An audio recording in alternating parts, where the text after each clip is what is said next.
এটি সম্ভবত নিয়তির খপ্পরে পড়েছে। বাংলাদেশের ইতিহাসের একটা অনন্য বিপ্লব, গণ অভ্যুত্থান এবং বিএনপির প্রায় গত ২০ বছরের লড়াই, সংগ্রাম, ত্যাগ, তিতিক্ষা সবকিছু একটা চমৎকার সমীকরণে পৌঁছে যাচ্ছিল। কিন্তু নিয়তি এখানে এমন খেলা খেলছে যার কারণে অতীতের যে -2 ফর্মুলা এটি নিয়ে আবার আলোচনা হচ্ছে এবং প্রায় সবাই যারা রাজনৈতিক বিশ্লেষক এবং রাজনীতির সঙ্গে যারা সম্পৃক্ত, বিএনপি যারা শীর্ষ নেতা, তারাও বুঝে গিয়েছেন যে আগস্ট জুলাই বিপ্লবের পর যত দ্রুত এবং যত সহজে বিএনপি ক্ষমতায় যাওয়ার স্বপ্ন দেখেছিল, সেই স্বপ্নটি ক্রমশ দুঃস্বপ্নে পরিণত হচ্ছে। কিভাবে দুঃস্বপ্নে পরিণত হচ্ছে?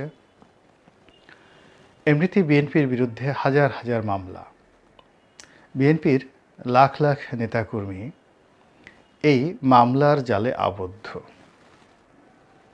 এখনো পর্যন্ত তৃণমূল থেকে ঢাকায় এই যে লাখ লাখ বিএনপি নেতাকর্মী, গত 4 মাসে তাদের যে মামলা থেকে অব্যাহতি, এই ব্যাপারে কোনো অগ্রগতি হয়নি। 1 নম্বর হলো যে সকল নেতাকর্মীদের বিরুদ্ধে মামলা মোকদ্দমা হয়েছিল তারা বা তাদের একটা অংশ, এর বাইরে নতুন কিছু হাইব্রিড তৈরি হয়েছে গত 20 বছরে। 2006 থেকে আজ অবধি অলমোস্ট 18-19 বছর। তো বিএনপি যখন ক্ষমতা হারিয়েছিল 2006 সনে, ওই সময়টিতে যে শিশুটি জন্ম নিয়েছিল বিএনপির পরিবারে, সে এখন 18 বছরের বয়স্ক এক যুবক। ফলে বিএনপির অনেক কিছু তিনি জানেন না বা অনেক কিছুর সাথে তিনি জড়িত নন। এখন এই যে একটা পরিবর্তিত পরিস্থিতিতে বিএনপির যে 4th জেনারেশন, মানে যারা 2005-এর পরে জন্ম নিয়েছেন, তাদেরকে যদি আপনি 4th জেনারেশন ধরেন, তারা। আর 3rd জেনারেশন হলো এই যাদের বয়স 30 বছরের মধ্যে, 3rd জেনারেশন। তো এভাবে বিএনপির 4টি জেনারেশন এই মুহূর্তে রয়েছে। এখন মামলা মোকদ্দমার সঙ্গে সাধারণত 4র্থ জেনারেশনটি জড়িত নন, মানে এরা অনেকটা ফ্রেশ, এদের রক্ত টগবগে। কেউ ছাত্রদল করেন, কেউ হয়তো করেন না, কারো বাবা যুবদলের নেতা, কারো বাবা বিএনপির নেতা। তো এই 4র্থ জেনারেশনের একেবারে টগবগে যারা তরুণ রয়েছেন, তাদেরকে টার্গেট করে বিভিন্ন এলাকাতে যত দুর্নাম বদনাম, ধরুন চাঁদাবাজি, দখল বাণিজ্য, হুমকি ধামকি, মামলা মোকদ্দমা ইত্যাদি যত বদনামগুলো রয়েছে, খুবই সুকৌশলে এই 4র্থ জেনারেশনকে টার্গেট করা হয়েছে।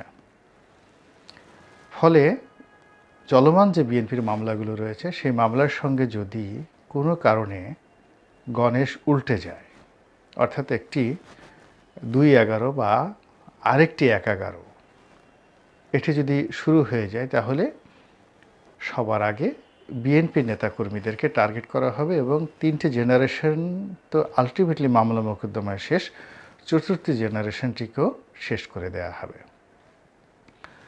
আপনারা যদি ঢাকা বিশ্ববিদ্যালয় ক্যাম্পাস কিংবা ঢাকা কলেজ বা বিভিন্ন ক্যাম্পাসে যান, সেখানে দেখবেন যে ছাত্রদলের যে তারুণ্য, সেই তারুণ্যের বাঁধভাঙা জোয়ার। কিন্তু এটা 1 মাস আগে ছিল না। 1 মাস আগে সাধারণ ছাত্রদের ব্যানারে, সেটা সমন্বয় হোক কিংবা শিবির হোক বা হোয়াট এভার মেবি, আপনারা সবাই জানেন, তো তারা সংঘবদ্ধভাবে ছাত্রদলকে কোনো ক্যাম্পাসে আসলে ঢুকতে দেয়নি, এমনকি হলগুলোতেও না, যারা পদপদবীধারী। তো এই অবস্থাতে ছাত্রদলের যারা নেতাকর্মী, তারা বাইরে বাইরে ঘুরে বেড়াচ্ছিলেন। কিন্তু গত 1 মাস আপনি লক্ষ্য করবেন যে ক্যাম্পাসগুলো বলতে গেলে এদেরই দখলে। এবং তারা এই ক্যাম্পাস দখল করছে বা ক্যাম্পাসের সামনে অবস্থান নিচ্ছে, একেবারে কিছু করছে না, ধরুন নিষ্পাপ। কিন্তু ওই যে যারা আগে তাদেরকে তাড়িয়েছিল, সমন্বয়করা বা ছাত্র শিবিরে যারা লোকজন রয়েছে, তারা পেছনে থেকে এমন কিছু ঘটনা ঘটাচ্ছে যে এই ছেলেরা বা এই মেয়েরা ছাত্রদলের নাম নিয়ে যেন কলঙ্কিত হন এবং পুলিশের খাতায়, আইনশৃঙ্খলা রক্ষাকারী বাহিনীর খাতায় এদের বিরুদ্ধে যেন মানে অপকর্মকারী, দুষ্কৃতিকারী এরকম অভিযোগের পাল্লা ভারী হয়, এই কাজগুলো তারা সুকৌশলে করে যাচ্ছেন। তো এই যে সারা বাংলাদেশে ইমেজ হারানো, সেই ইমেজ হারানো বিএনপিকে রক্ষা করার জন্য বিএনপির যে কেন্দ্রীয় নেতা যারা আছেন, এই মুহূর্তে যেহেতু রাষ্ট্রীয় ক্ষমতা তাদের হাতে নেই, এত বড় একটি সংগঠনকে যার সঙ্গে টাকা জড়িত, যেমন ধরুন 2006 সনে তো বিএনপির পতন হলো। এখন সেই পতন তো এমনি এমনি হয়নি। পতনের পেছনে এখন যদি আওয়ামী লীগের লোকজনের মতো কেউ বলে যে না ঠিক আছে, জেনারেল ওয়াকার শেখ হাসিনার সাথে বেইমানি করেছে, এবং বিএনপির যদি কোনো লোক বলে যে মইনুল আহমেদ বিএনপির সাথে বেইমানি করেছে, এটা বিএনপির মিথ্যাচার। 2005 সনে 6 সনে আসলেই পরিবেশ পরিস্থিতি এমন হয়েছিল যে বিএনপি তার ইমেজ হারিয়েছিল, এবং এখন এই যে আওয়ামী লীগের যে দরবেশ বাহিনী, তারপরে ছাত্রলীগ, যুবলীগের বিরুদ্ধে যে দুর্নাম, এরপর সজীব ওয়াজেদ জয়ের যে কাছের লোক হিসেবে আরাফাত, পলক, বিপু, এদের যেভাবে নাম আসে, ঠিক ওই সময়টিতেও জনাব তারেক রহমানের ঘনিষ্ঠ বলে পরিচিত যে মানুষগুলো ছিলেন, হাওয়া ভবনের সাথে যারা সম্পৃক্ত ছিলেন, তাদের বিস্তর অভিযোগ ছিল তাদের বিরুদ্ধে, হয়তো সত্য হয়তো মিথ্যা, কিন্তু পাবলিক পারসেপশন খুবই জঘন্য ছিল। এর বাইরে প্রধানমন্ত্রীর কার্যালয় কেন্দ্রিক কতগুলো কর্মকর্তা ছিলেন, বেশ কয়েকজন সচিব ছিলেন, বেশ কয়েকজন রাজনৈতিক ব্যক্তিত্ব ছিলেন, যাদের দুর্নাম, বদনামের দুর্গন্ধ চারিদিকে ছড়িয়ে পড়েছিল। তারা শত শত নয়, হাজার হাজার বিঘা জমি ঢাকা এবং তার আশেপাশে তারা ক্রয় করেছিল। দেশে বিদেশে তাদের অনেক টাকা পয়সা আছে। যে সমস্ত লোক রাস্তায় অনেকটা ভিক্ষুকের পর্যায়ে ছিল, তারা রেঞ্জ রোভার, ফেরারি এ সকল গাড়ি ঢাকা শহরে চালাতো, এবং গুলশান বনানী বাড়িধারাতে তাদের একাধিক সেই 100 কোটি টাকা দামের, এখন সেগুলোর বাড়ির দাম হবে 1000 কোটি টাকা, কিন্তু ওই সময়টাতে 100 কোটি টাকার তাদের সেই বাড়িতে তারা বসবাস করত। অথচ বিএনপি ক্ষমতা আসার আগে বা আজ থেকে 20 বছর আগে তারা জাস্ট পথের ফকির ছিলেন। তো এই যে কর্মকাণ্ডগুলো তারা করেছে, এই কর্মকাণ্ডর দায়গুলো আসলে বিএনপির উপর পড়েছিল। কিন্তু এই গত 4 মাসে সেই মৌমাছির মতো কোথা থেকে যেন সেই সব লোকগুলো, যাদের বিরুদ্ধে অভিযোগ, যাদের নাম শুনলে মানুষের রাগ আসে, যাদের চেহারা দেখলে মানুষের বিরক্তি চলে আসে, এবং বারবার শুধু তাদেরকে দেখলেই সেই বিএনপির খাম্বা, হাওয়া ভবন এবং বিএনপির ওই জমানার কথা, 1/11-এর পূর্ববর্তী সময়ের কথা মনে আসে। সেই লোকগুলো এখন এতটা সামনে এগোচ্ছে এবং এতটা তারা দাপট দেখাচ্ছে যে বিএনপির যারা ত্যাগী নেতা, এই বাংলাদেশে থেকে যারা জেল খেটেছেন, জুলুমের শিকার হয়েছেন, এরকম শত শত যুব দলের, ছাত্র দলের, তারপরে মূল আওয়ামী লীগের, মহিলা আওয়ামী লীগের, তো এই সুবিধাভোগীদের দাপটে এখন তাদের কাউকে দেখা যাচ্ছে না, এবং এই সুবিধাভোগীদেরকে সামনে আনা হয়েছে এবং তাদেরকে কিছু কাজ করতে দেয়া হয়েছে, এবং অনেকে তাদের বিরুদ্ধে মানে তাদের পেছনে টাকা খরচ করেছে যেন বিএনপির বদনাম হয়। এই গেল দ্বিতীয় যে বিষয়টি, নিয়তি। এখানে বিএনপি আসলে যারা এই অপকর্মগুলো এখন করছে, তাদেরকে কমান্ড করার মতো ক্ষমতা মির্জা ফখরুল সাহেবের নেই, এমনকি মির্জা আব্বাস সাহেবেরও নেই, কিন্তু তারা এই কাজগুলো করে যাচ্ছেন। এরপরে যে সমস্যাটা দেখা দিয়েছে সেটি হলো পুলিশ সার্ভিস এবং সিভিল সার্ভিসে আওয়ামী লীগের কর্মকর্তাদের সাথে, জামাতপন্থী কর্মকর্তাদের সাথে, হিজবুত তাহরির পন্থী কর্মকর্তাদের সাথে এবং সৎ কর্মকর্তাদের সাথে বিএনপির কর্মকর্তা, বিএনপি পন্থী যারা কর্মকর্তা, তাদের একটা টাগ অফ ওয়ার ত্রিমাত্রিকভাবে এখানে কাজ করছে। প্রথমত হলো যে বিএনপির যে সকল খারাপ অফিসার ছিল, পুলিশ হোক, সিভিল সার্ভিস হোক, যাদের কুকর্মের কারণে চাকরিচ্যুত হয়েছিলেন, অতিরিক্ত দলবাজির কারণে চাকরিচ্যুত হয়েছিলেন, এদের একটা গ্রুপ আছে। দ্বিতীয় যে গ্রুপটি হলো যারা ভোল পাল্টে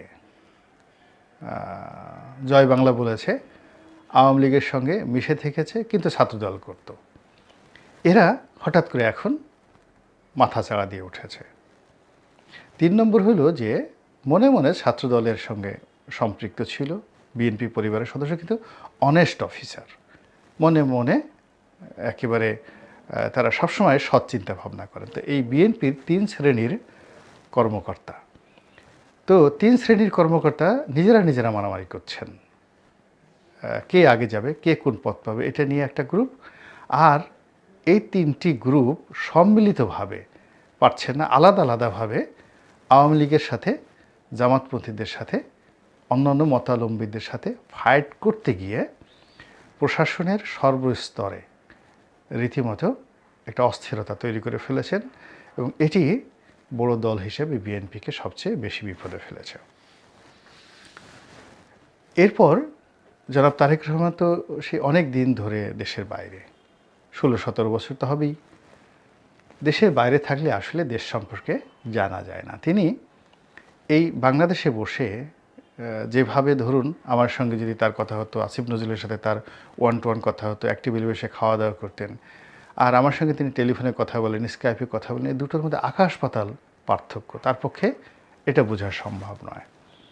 ফলে তিনি ওখানে থেকে দেখা গেল যে বাংলাদেশে যাদের রাজনীতিতে 2 পয়সার মূল্য নাই, দেখা গেল তিনি গল্প টল্প ছেড়ে জনাব তারেক রহমান সাহেবের কাছে বিরাট একেবারে রয়্যাল বেঙ্গল টাইগার হিসেবে পরিচয় দিয়ে একটা সিদ্ধান্ত তার পক্ষে নিয়ে নিয়েছেন এবং এটা দলের মধ্যে ভীষণ রকম নেতিবাচক প্রতিক্রিয়া তৈরি করেছে।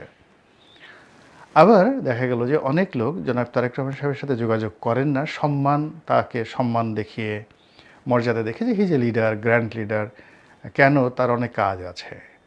তো তারেক রহমান সাহেব মনে করেন যে এই লোকটা হয়তো অহংকারী বা ইনঅ্যাক্টিভ। আবার যে লোকটি কোনো কাজ নেই, সকাল বিকাল টেলিফোন করছে, দেখা গেল সে নেতার খুব কাছাকাছি হয়ে যাচ্ছে। ফলে এখানে যে ম্যানেজমেন্ট, চেইন অফ কমান্ড বা কমিউনিকেশন, এখানে একটা বিরাট গ্যাপ তৈরি হয়ে গিয়েছে।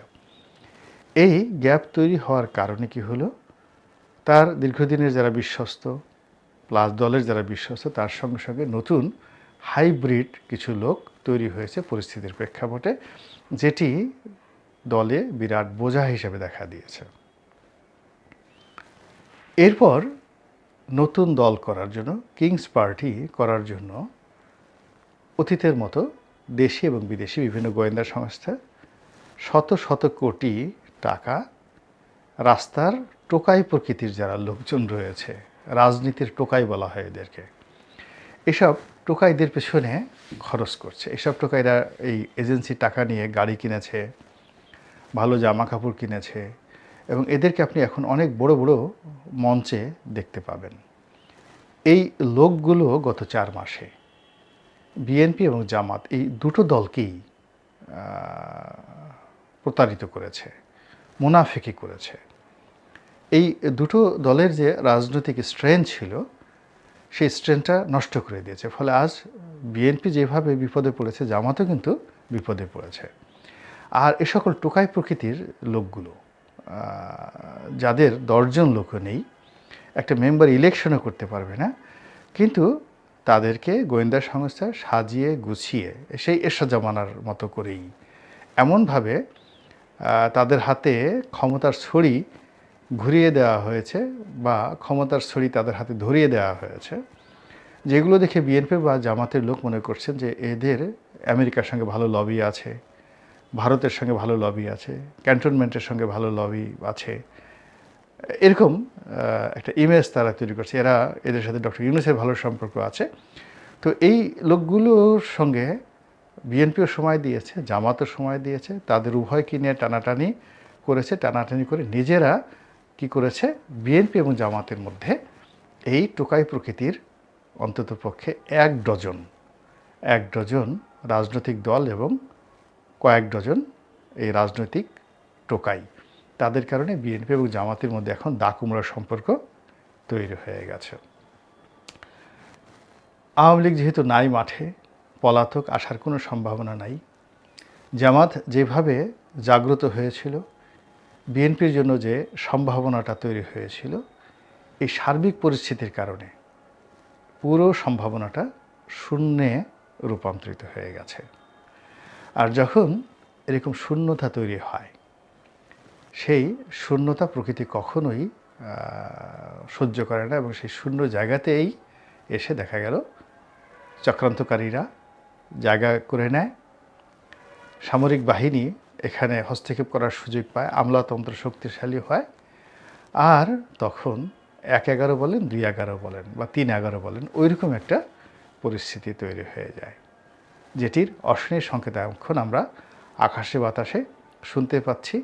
আর যেহেতু বিএনপি সবচেয়ে বড় স্টেক হোল্ডার রাজনীতিতে, এরকম কোনো কিছু হলে সবার আগে বিএনপিকে বিপদে পড়তে হবে। আর তাই যদি হয়, তাহলে বিএনপির এই নিয়তিকে আপনি কিভাবে মূল্যায়ন করবেন? মহান আল্লাহ রাব্বুল আলামিন আমাদের সবাইকে হেদায়েত দান করুন এবং হেফাজত